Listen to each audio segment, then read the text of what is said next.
na ndio upokeaji wa mizigo yote.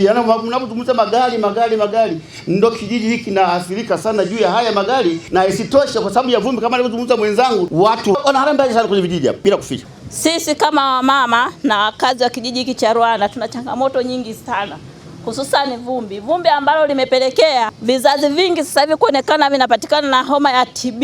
Wagonjwa wengi sana wanapata TB kutokana na hili vumbi, na hata kama wanakunywa zile dawa baada ya miezi 6 akija kupima tena inaonekana maambukizi bado. Tutashukuru kama mtatufanyia ukarabati wa hizi barabara. Na hapa sisi hatuna kituo cha afya Ruanda hii. Kwa hiyo tunaomba wewe waziri wa ujenzi tufikishe salamu hizo kwa waziri wa afya, naye aweze kuangalia adha tunazopata katika makaa haya. Sumu inatembea, vumbi lile yakimwagika, vumbi nalo kwenda pale, sumu ni kali, maradhi ya TB na maradhi mengine ni mengi. Tuna hospitali za misheni tu ambazo zina gharama kubwa sana mheshimiwa.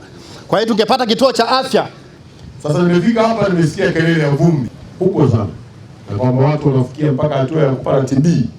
Ni maelekezo yangu ndugu meneja na mkurugenzi na usimamia kazi hii na wakandarasi. La kwanza, hakikisheni mnafanya ujenzi mkizingatia changamoto hizo zinazowakabili wananchi. Leteni boza hapa. Bahati nzuri wakati huu ni wakati wa mvua, lakini lazima pawe na boza hapa. Boza ambalo litakuwa linapita wakati wote. Maji mnayanyonya hapo mtoni, alafu hiyo linapita katika senta humu na linamwagia wakati wote, hakuna kuwa na vumbi. Mkishindwa hata hilo, ninyi mtakuwa ni watu wa ajabu sana. Tafuteni boza. Hilo boza nalo hapa lipo.